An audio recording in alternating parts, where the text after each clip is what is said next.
980 récipiendaires ont reçu les médailles pendant la traditionnelle cérémonie des décorations entrant dans le cadre des festivités du 11 décembre qui a eu lieu le 8 décembre au palais de Kosiam sous la présidence de Roch Marc Christian Kaboré.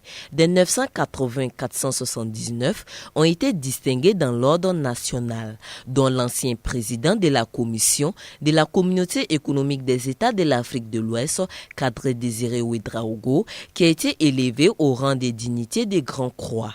Le ministre d'État Simon Compaoré, lui, a été élevé grand officier de l'ordre national. L'ordre national est la distinction honorifique la plus élevée du Burkina Faso. L'insigne est constitué d'une étoile à 5 branches égales bordée d'un filet d'émail vert. Il est destiné à récompenser le mérite personnel et les services éminents civils ou militaires rendus à la nation. Le reste, au nombre de 501 personnes, ont été distinguées dans l'ordre du mérite.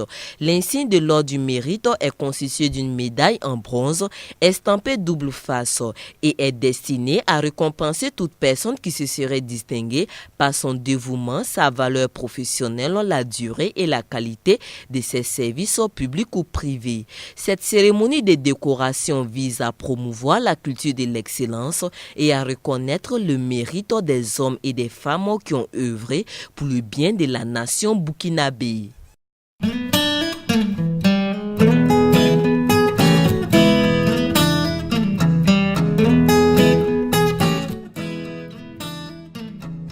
Je suis dans la fonction publique depuis 32 ans et je suis satisfait. Ça me rappelle que je dois revoir le travail, travailler chaque jour à faire mieux. Quel est votre message à l'endroit des... Bon, j'invite les autres travailleurs à plus d'ardeur au travail pour que le pays puisse aller de l'avant. C'est un sentiment de joie et de fierté qui m'anime. Voilà, d'être reconnu quand même comme un travailleur, un modèle. Donc, c'est un sentiment de joie, voilà, et de fierté qui m'anime. Voilà, merci. Disons, c'est une fierté pour moi de l'avoir reçu. C'est encore une fierté, pourquoi? Parce que pour service rendu à la nation, le président qui nous a reconnus d'avoir vraiment, que nous nous sommes battus pour avoir cette médaille. Donc je suis vraiment très contente. Voilà. C'est comme un tremplin qui me lance encore beaucoup plus activement dans le travail que je fais au sein du diocèse de Ouagadougou. Et enfin, pour mes autres frères, bien sûr, c'est une prière pour eux, afin qu'eux aussi, ils aient la chance de l'Esprit Saint pour faire le travail comme il se doit et mériter un jour aussi être ici, pour alors être félicité par la nation burkinabé. Je vais paraphraser le patriarche Kizerbo qui dit que chaque génération a des pyramides à bâtir. C'est-à-dire que chacun doit faire le maximum de ce qu'il peut pour que la nation ne soit avance et qu'on reconnaisse à cette nation-là tous ses mérites. Je crois que c'est ce qu'on doit leur dire et je suis en tout cas pour ma part très content quand je vois certains jeunes, certains étudiants qui finalement prennent le relais et même vous dépassent sur pas mal de points. Je crois que c'est le mot qu'on a à leur dire. En tout cas, vraiment, je suis très enchanté, je suis très ému pour la distinction de ce soir. Vraiment, je ne fais que remercier le Seigneur et ceux qui m'ont proposé pour que je sois parmi les meilleurs. Bon, donc, j'encourage aussi les autres qui n'ont pas pu faire pour qu'ils puissent faire parce que c'est une distinction, parce qu'il faut travailler parmi tant d'autres. Il faut travailler en commun pour, quand même pour que les gens en bénéficient. Vraiment, je suis très heureuse parce que c'est grâce à ce que je fais tous les jours que j'ai été décorée, j'ai eu cette distinction et par l'association des personnes âgées qui font beaucoup de sport avec nous.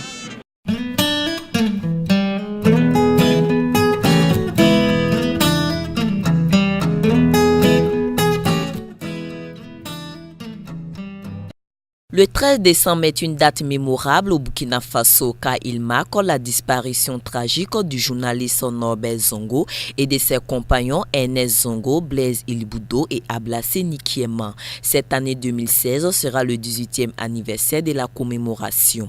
La coalition de lutte contre la vie chère, la corruption, la fraude, l'impunité et pour les libertés de la ville de Ouagadougou s'active et appelle à la participation massive des populations pour que vérité, justice soit rendue. La culture de l'impunité des crimes économiques et de sang.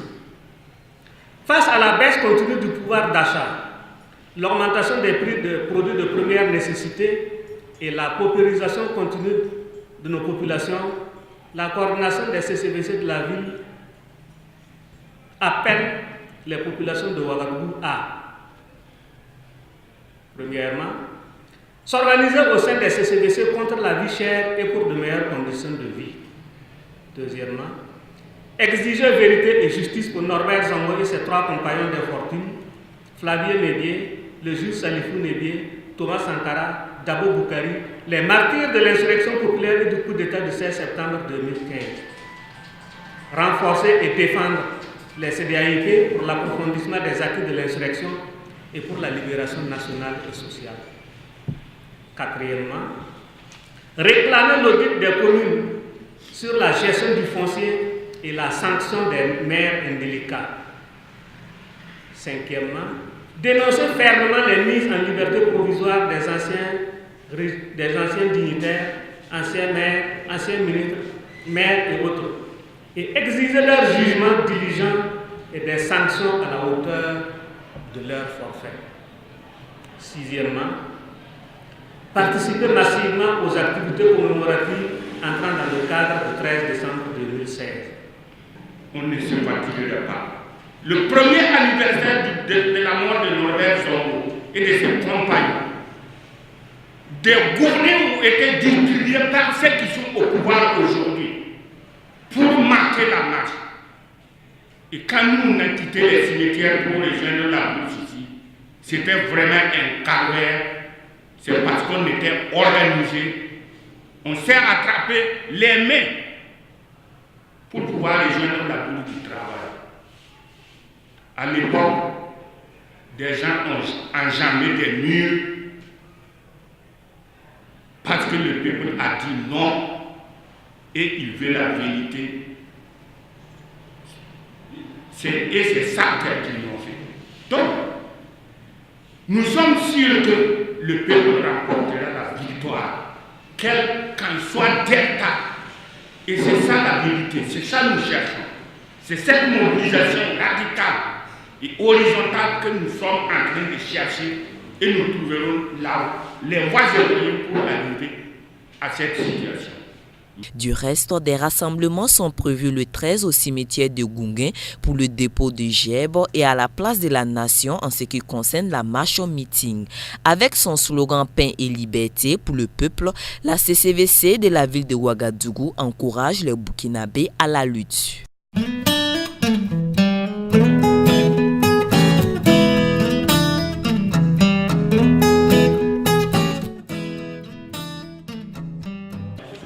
Après de multiples interpellations, n'ayant pas eu gain de cause, le syndicat des travailleurs de l'action sociale Syntas est passé à une étape décisive.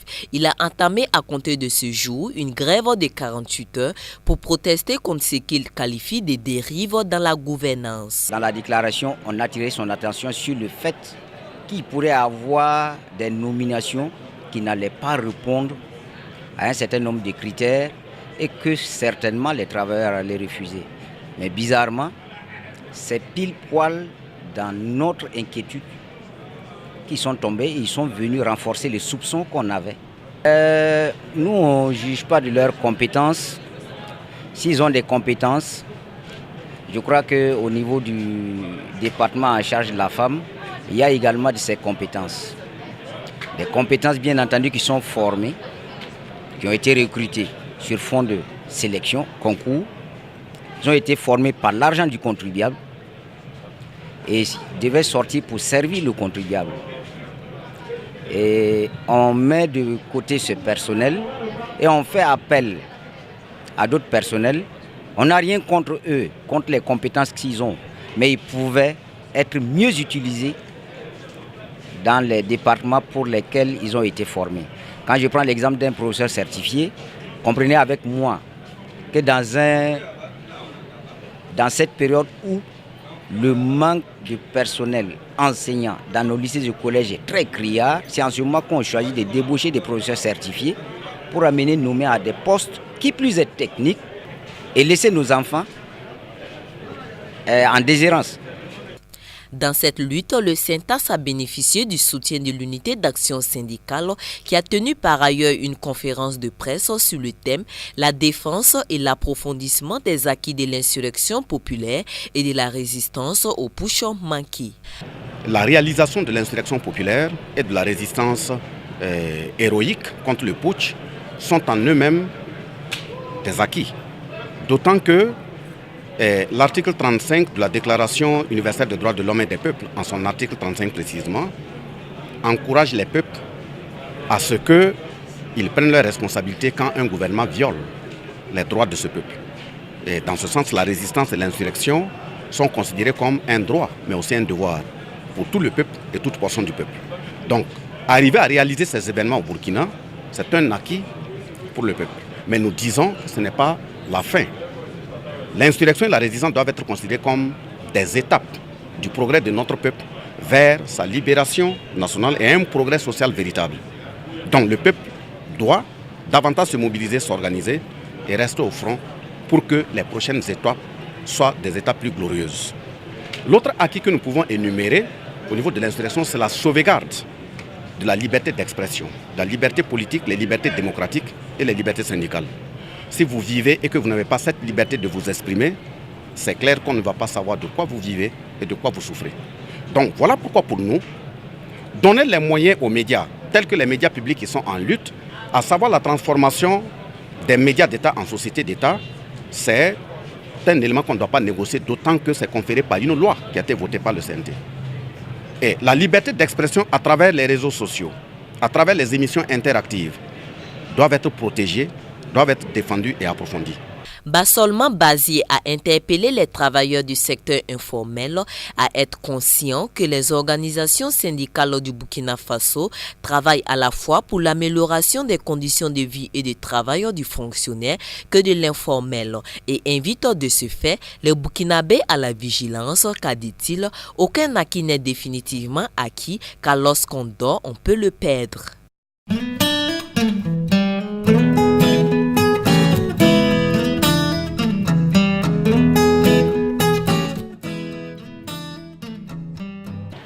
Le RENLAC a clairement dit que cet acte a porté atteinte à la loi qui porte lutte contre la corruption dans notre pays. Et l'Assemblée nationale, c'est une institution qui a trois fonctions essentielles. C'est de voter la loi, consentir l'impôt et contrôler l'action gouvernementale. Ça veut dire que si le gouvernement a mené quelque chose pour les députés au niveau de l'Assemblée nationale, dans leur fonction de contrôle de l'action gouvernementale, toute moralité mise en œuvre, on devait contrôler d'où viennent ces dons. Donc, quand le premier responsable de l'institution, qui en même temps est le deuxième responsable au plan politique du pays, dit qu'on s'en fout d'où ça vient, nous, ce que nous pouvons dire à ce niveau, à l'endroit des travailleurs, à l'endroit des populations, c'est de se battre. Pour que dans tout pays où, dans une assemblée nationale, on a des députés, on s'en fout, il faut qu'il y ait en face un peuple fougueux, capable de les réveiller dans cet état et leur faire comprendre leur vraie mission.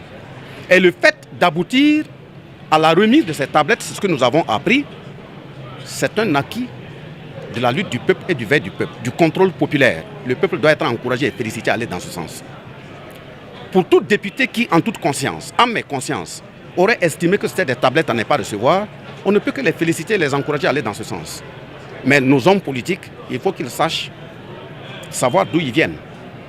Le peuple s'est investi pour qu'il y ait l'approfondissement de la démocratie. Ce n'est pas pour qu'on aille se promener comme un homme de rue.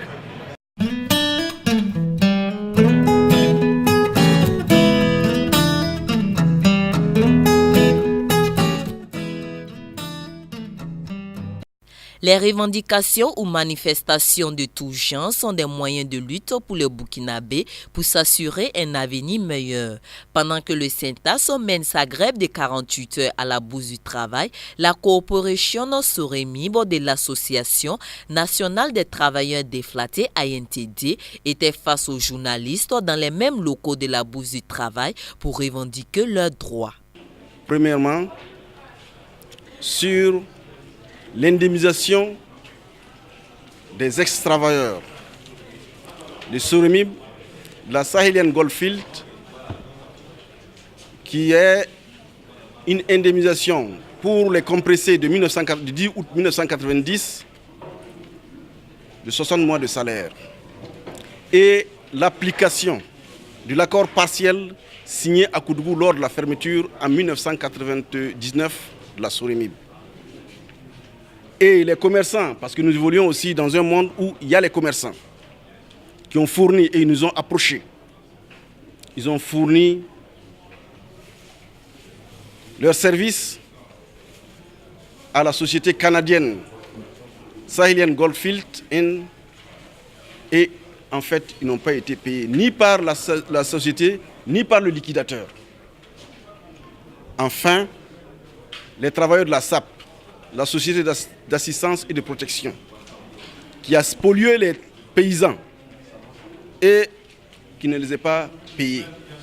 En somme, le nombre des travailleurs déflatés de la compression de 1990 et de la fermeture de 1999 s'élève à 639. Malheureusement, ajoute le représentant, 153 ont perdu la vie dû au chômage et à l'extrême pauvreté. Les ex-travailleurs de la Soremib disent être de cœur avec la mission de la commission de suivi des recommandations de l'Assemblée nationale qui compte élucider sur les contentieux relatifs à l'exploitation de la mine de Poura et de situer les responsabilités des uns et des autres dans cette forfaiture pour permettre une vraie réconciliation nationale. La coopération dit par ailleurs ne pas comprendre la réticence du ministère en charge des mines à collaborer avec la dite commission. Ils promettent même des actions fortes pour voir l'aboutissement de leurs revendications.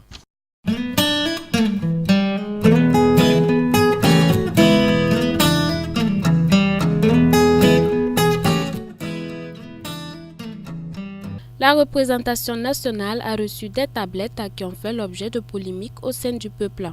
À ces rumeurs, les députés ont voté à l'unanimité la restitution de ces tablettes qui apparaissaient aux yeux de certains comme un moyen de corruption.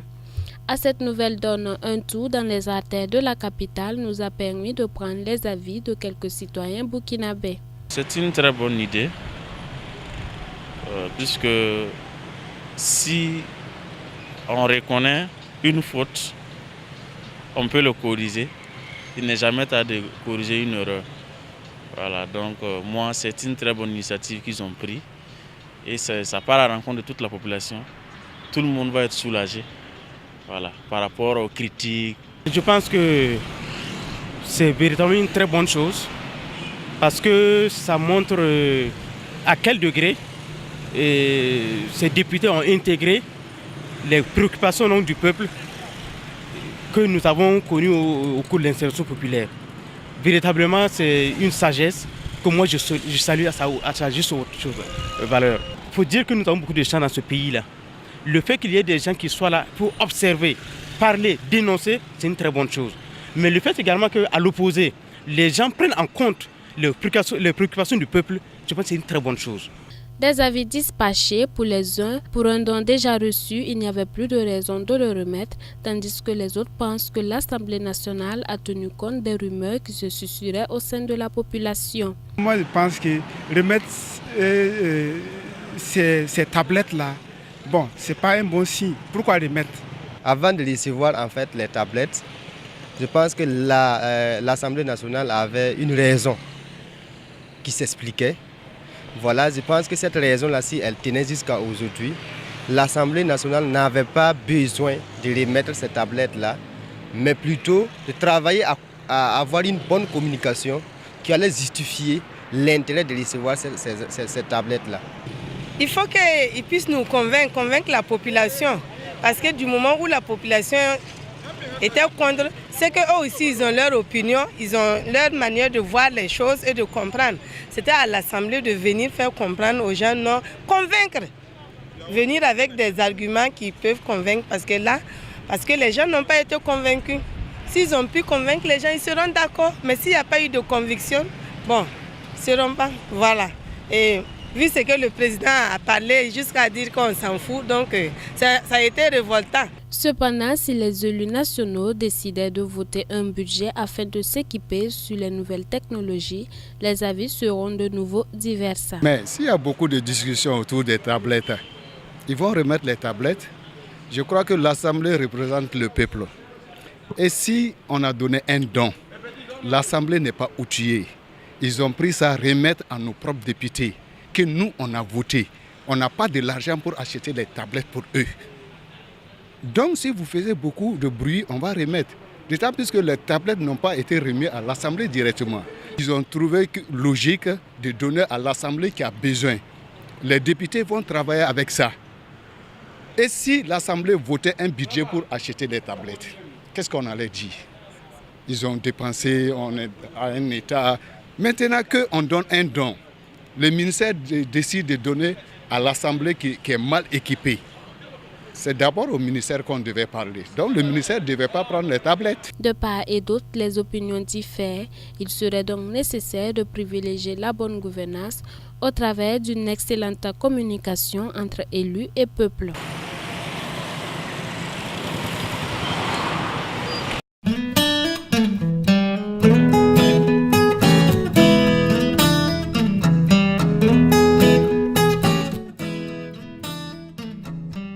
C'est parti pour la grande campagne d'évangélisation organisée par la FEME en collaboration avec Go Intern Ministry. Pour la première soirée, l'orateur principal a interpellé le peuple sorti nombreux à recevoir Jésus-Christ en s'appuyant sur le texte de Luc chapitre 5, le verset 17. De l'histoire du paralytique amené à Jésus par ses amis qui ont dû mettre leur foi en exergue en faisant passer leur ami malade par le toit afin que le guérisseur suprême le visite, l'homme de Dieu a invité les uns et les autres à cultiver une telle foi. Après la prédication du message divin, l'évangéliste David DeVos est passé à la phase qu'attendaient plusieurs de ceux qui étaient présents, la prière. Le peuple fut visité et des malades ont été guéris, comme l'a évoqué la parole de Dieu. Ça faisait 5 ans. Mon petit frère ne voyait pas, mais maintenant après la prière, il me dit qu'il va plus qu'avant. On est là pour remercier Dieu. Je suis contente, très très contente. Je me suis dépassée, mais je ne croyais pas. Ici, là, je ne voyais pas. Si ce n'est pas ça, je ne voyais pas. C'est ouvert comme cela, mais je ne vois rien. Si ce n'est pas l'autre là. Quand on a prié, là, Dieu m'a guéri. Oui, je vois. Pour les organisateurs de cette campagne, il n'y a rien à dire. Le Seigneur est au rendez-vous. Nous sommes heureux de voir que le Seigneur réalise toujours sa parole. Et il nous dit que les miracles accompagneront ceux qui auront cru.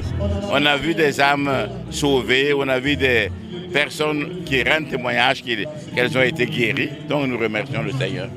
Même si c'était une seule personne, nous serons très heureux. Pour cette première soirée, ce sont plusieurs âmes gagnées à Christ et des malades guéris. Encore 4 autres soirées sur le terrain de Nagré. Le Seigneur vous y attend.